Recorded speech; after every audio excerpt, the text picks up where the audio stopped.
ସମସ୍ତଙ୍କୁ ଜୟ ମାସିକି ହାଲେଲୁୟା ପ୍ରେଜ୍ ଦ ଲର୍ଡ। ପ୍ରଭୁଙ୍କ ନାମର ଗୌରବ ହେଉ। ପ୍ରିୟ ପ୍ରଭୁଙ୍କ ଲୋକମାନେ, ଆଜି ଆମେ ଗୋଟେ ବିଷୟ ଦେଖିବାକୁ ଯାଉଛୁ। ଆଉ ଆଜି ଜଗତରେ ଅନେକ ଲୋକ ଏପରି ଅଛନ୍ତି ପ୍ରିୟ ପ୍ରଭୁଙ୍କ ଲୋକମାନେ। ଆଜି ଅନେକ ଲୋକ ଅଛନ୍ତି ଟଙ୍କା ପଛରେ, ପଇସା ପଛରେ, ଧନ ପଛରେ ସେମାନେ ଦୌଡ଼ୁଛନ୍ତି। ଆଉ ସେମାନେ ଅନେକ ଦୁଷ୍ଟାତ୍ମିକ କାର୍ଯ୍ୟ କରୁଛନ୍ତି, ଅନେକ ଦୁଷ୍ଟର କାର୍ଯ୍ୟ କରି ସେମାନେ ଟଙ୍କା ରୋଜଗାର କରୁଛନ୍ତି। ଅନେକ ତରିକାରେ ସେମାନେ ପଇସା ରୋଜଗାର କରନ୍ତି, କାରଣ ଏହି ଜଗତରେ ଧନୀ ହେବା ନିମନ୍ତେ ସେମାନେ ଚେଷ୍ଟା କରନ୍ତି।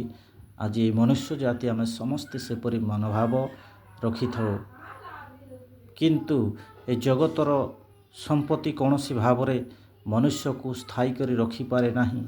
କିମ୍ବା ଏ ମନୁଷ୍ୟ ମଧ୍ୟ ଆମେ କ'ଣ କରିଥାଉ କି ଏ ଜଗତରେ କୌଣସି ସମ୍ପତ୍ତିରେ ଆମେ କିଛି ରଖି ନପାରୁ, କାରଣ ଆମମାନଙ୍କର ପ୍ରାଣର ନିମନ୍ତେ ଜଗତର ସମ୍ପତ୍ତି କୌଣସି କାମର ନାହିଁ। କାହିଁକି ନା ଏ ଜଗତର ସମ୍ପତ୍ତି ଆମମାନଙ୍କୁ କେବେ ବି ଆମର ପ୍ରାଣ ରକ୍ଷା କରିପାରେ ନାହିଁ। ପ୍ରିୟ ପ୍ରଭୁଙ୍କ ଲୋକମାନେ, ଧନ୍ୟବାଦ। ଆଉ ଆମେ ପବିତ୍ର ଶାସ୍ତ୍ର ବାଇବଲ ଆମମାନକେ ଏ ବିଷୟରେ କ'ଣ କହେ, ଯେ ଜଗତର ସମ୍ପତ୍ତି ବିଷୟରେ ଆମମାନଙ୍କୁ କ'ଣ କହେ, ଆମେ ତାହା ଦେଖିବା। ଆଉ ଏ ଜଗତର ସମ୍ପତ୍ତି ନିମନ୍ତେ ଯଦି ଈଶ୍ୱର ଆମମାନଙ୍କ ନିମନ୍ତେ ଖୁସ ଅଛନ୍ କି ନାହିଁ, ସନ୍ତୁଷ୍ଟ ଅଛନ୍ କି ନାହିଁ, ତାହା ମଧ୍ୟ ଆମେ ଜାଣିବା। ଆମେ ପ୍ରଥମ ତିମୋଥୀ ତାର 6 ଅଧ୍ୟାୟର 6, 7, 8 ଟିକେ ପଢ଼ିବା। ଏଠି ଏପରି ଲେଖାଯାଏ, ପ୍ରିୟ ପ୍ରଭୁଙ୍କ ଲୋକମାନେ ଧ୍ୟାନରେ ଶୁଣନ୍ତୁ।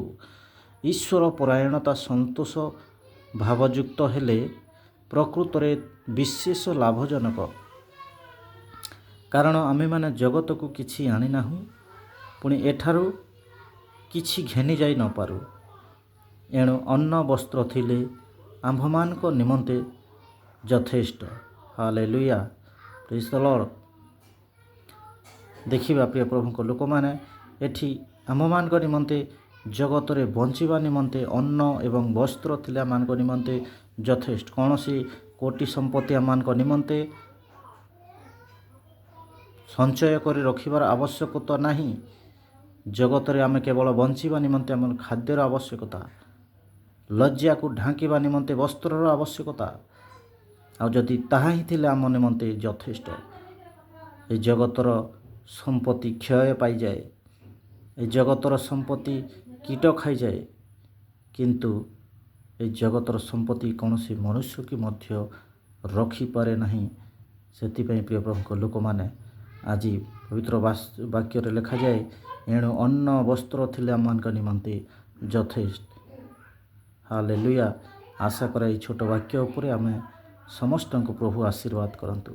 ଆମେନ୍।